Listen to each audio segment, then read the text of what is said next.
Triple E EDC back again with another knife video. This is the Terrain 365 Invictus. I wanted to say ProTech Invictus. That's because the ProTech was previously on the channel, and this actually came out before the ProTech. There are a couple differences. I'll go ahead and point those out right if we do some size comparisons, but this is, again, this Terrain 365 and the Terravantium version. Okay, let's go ahead and do some size comparisons. This is the Paramilitary 2 from Spyderco and the Spyderco Para 3. As you can see, it's the same size pretty much as the Paramilitary 2.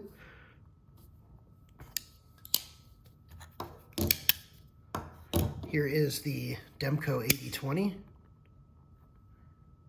and Reeve Inkosi. About the same size as the Inkosi, smaller than the Demko AD-20.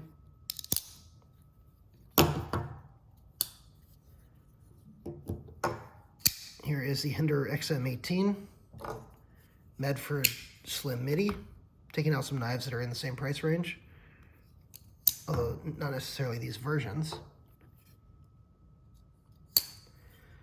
Spyderco Military, much bigger knife, and let's go with the Benchmade 940. It's always good to get a 940 comparison because these actually are reminiscent of each other in several ways.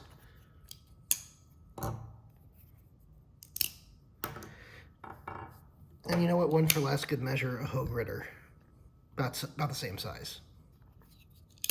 Okay, let's go ahead and talk about this knife. So first of all, what is Terrain 365? So they're a company that does several different EDC types of things, very interesting, innovative designs and materials that they use. Some of the designs, like this one, are actually from designers. So Prometheus Design Works is actually who designed this, and for Terrain 365, and I don't know if it was for Terrain 365, but they designed it. Terrain 365, I guess, licensed the design, and ProTech also did a version of this as well. Let's go ahead and point out some of the differences between this and the ProTech version, and then we'll go ahead and get into the good and the bad. So right off the bat, the handles here are contoured, whereas the ones on the ProTech were flat, kind of like this Magic 2. So this is ProTech Magic 2. You have flat aluminum scales. These are titanium scales, they're contoured. So one of the big differences is this is titanium. Another big difference is contoured. Another big difference is the jimping. This is a lot closer together.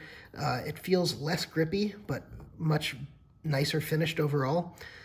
You have the thumb studs here, which are glow in the dark. And you have the blade is slightly different as well, I believe, with the swedging, slightly different.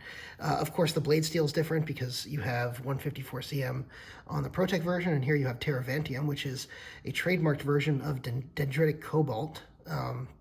More on that later.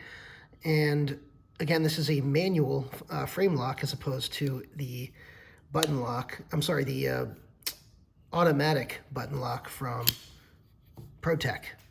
Okay, I think that covers most of the differences. Oh, another thing is you get a milled titanium clip here as opposed, and it's a deep carry clip for the most part, compared to ProTech, which has a true deep carry, which is, I believe, steel. Okay, let's go ahead and talk about the good and the bad. So, good right off the bat. One other thing between the ProTech and this version, I believe the choil on this version is a little bit smaller than the ProTech version. All right, good and bad. So the good, right off the bat. So the Terravantium is very interesting. It's a little bit heavier, which I don't like, but than normal steel. But it is, it's completely rust-proof, non-ferrous, non-magnetic. You know, you can, I think I forgot my magnet here, but yeah, non-magnetic. I've tested it. You know, the whole thing is rust-proof pretty much.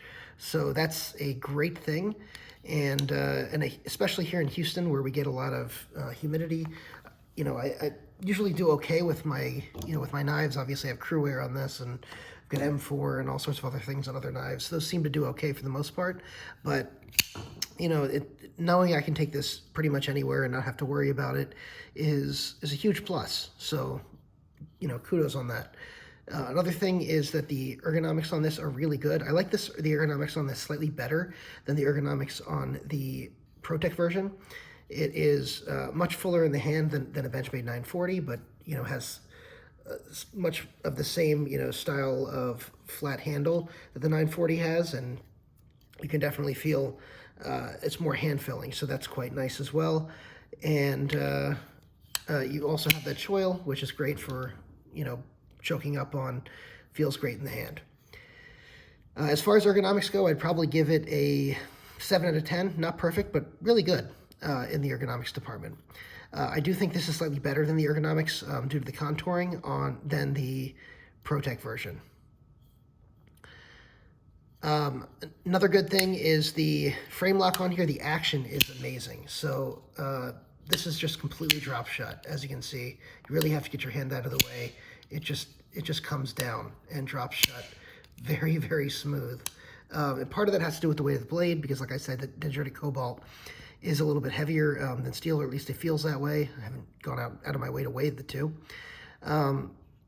But definitely feels that way, and you feel it the first time you pick it up, especially if you have some muscle memory on what that Invictus was like, the ProTech Invictus was like to hold. So that's different as well. Also, this is titanium versus aluminum, so I guess the muscle memory wouldn't be perfect. But the fit and finish on this is excellent. I was watching a video that Stasa did, and he said that he saw that Bestech was the company that I think Terrain 365 contracted with to make this. Do I know that for a fact? No, but it wouldn't surprise me, because Bestech has really, really good fit and finish, and they have really good action on their knives. So I really think that is a possibility, and I wouldn't be surprised, because this is really, really good as far as both the action and the fit and finish on this. The centering is perfect. You can really see it right there. All the fitment of everything, perfect. Like I said, the curvature on the jimping, just no detail overlooked. The crowning on that jimping, crowning on the spine a little bit, not complete crowning, but good chamfering. Swedging is very nicely done, even though this is dendritic cobalt, not steel. Just a great knife overall. Very, very nice fit and finish overall. Another good thing is the thumb studs here. So if you don't know, these are glow-in-the-dark thumb studs. Let's go ahead and charge them up. You'll see what I'm talking about.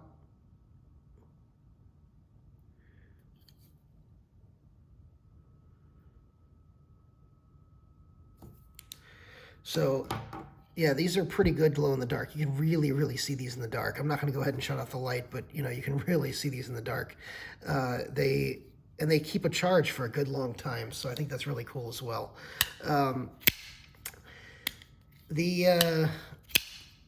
Overall, I really, really enjoy this knife, but I won't be keeping it, and I actually have already sold it. So why did I sell it? Well, there's a couple of bad things that we just do need to talk about here. So one of the bad things here is going to be the thickness behind the edge. So this is very thick behind the edge.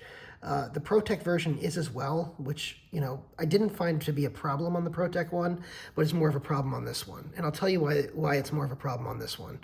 This dendritic cobalt, while it's non-ferrous, non-magnetic, all that good stuff, it takes a really, really toothy edge. Now, in other videos I've watched on this, people warned about it, and I want to say that it's sort of an understatement. It's very toothy. When you go to cut paper with it, when you drag it across the paper, the factory edge on it is, it doesn't cut paper very well. Let me put it that way. It cuts, but it doesn't cut paper very well.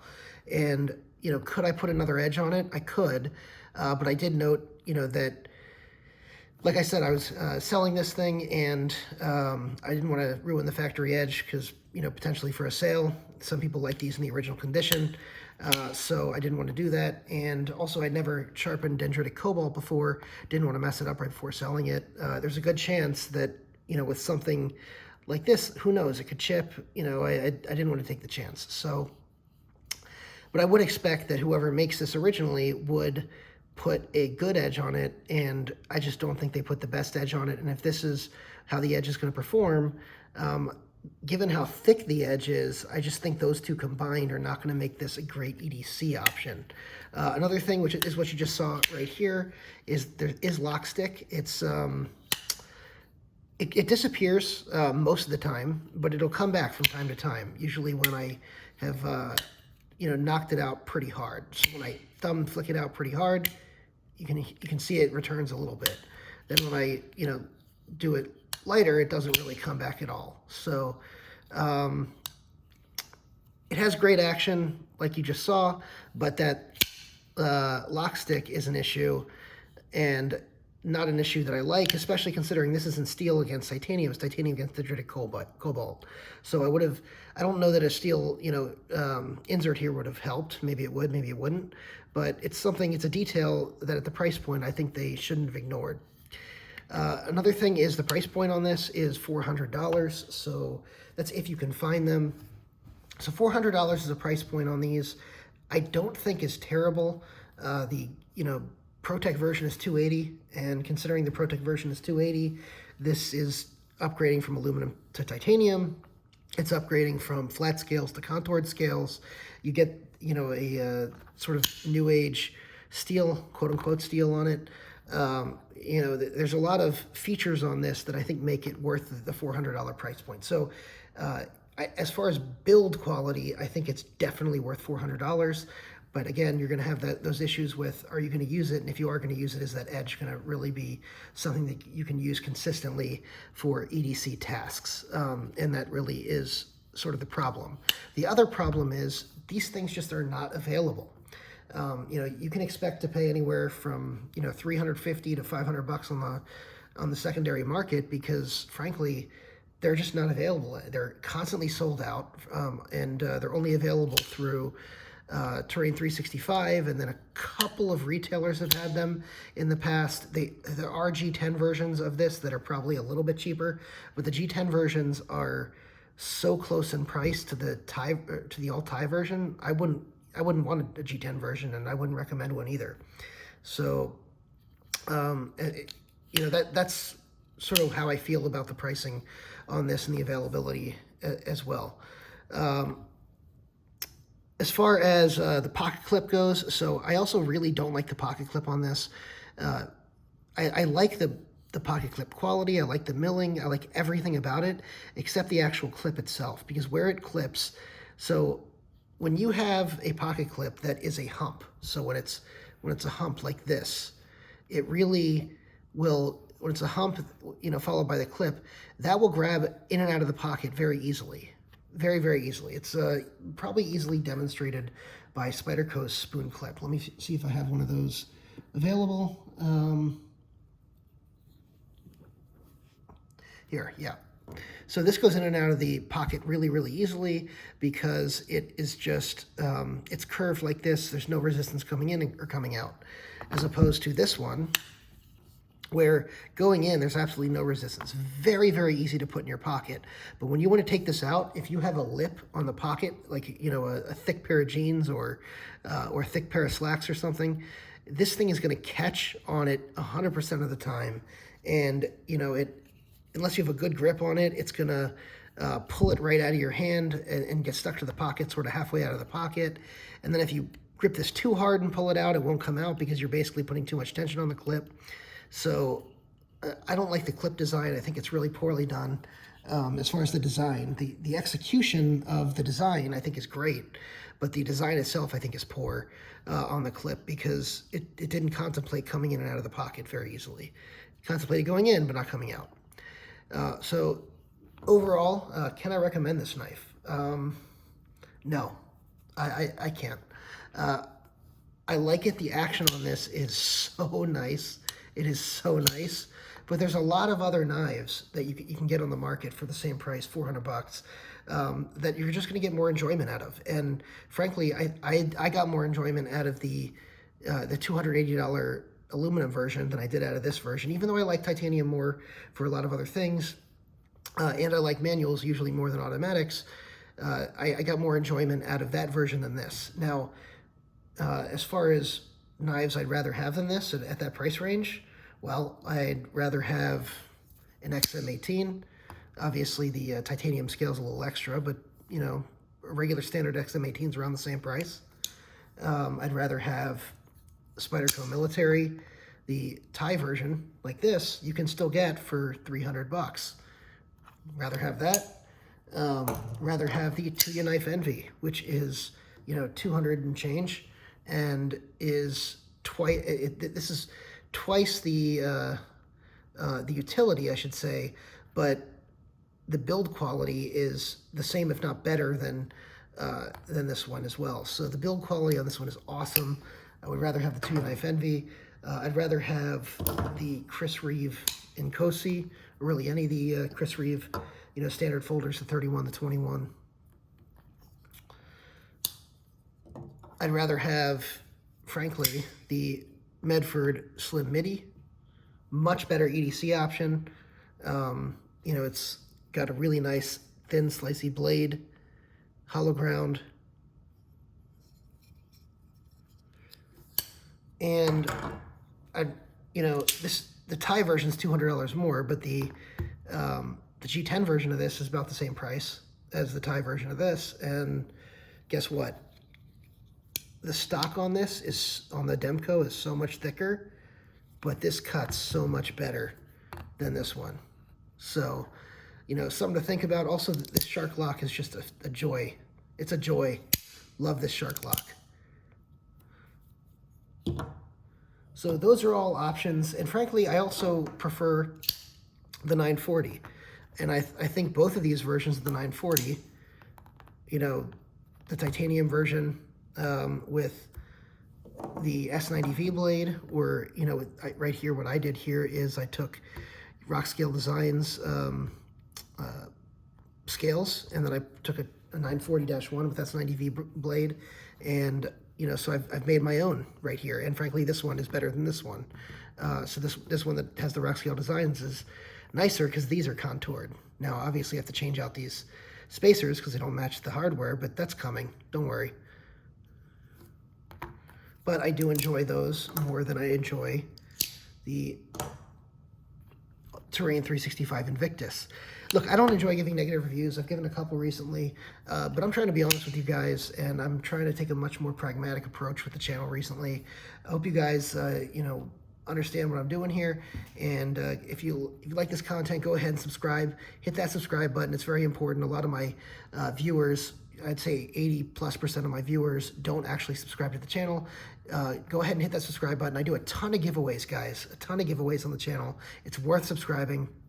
Hit the subscribe button, hit the notification bell so you get all that content, including those giveaways, and hit the like button. Thanks so much for watching.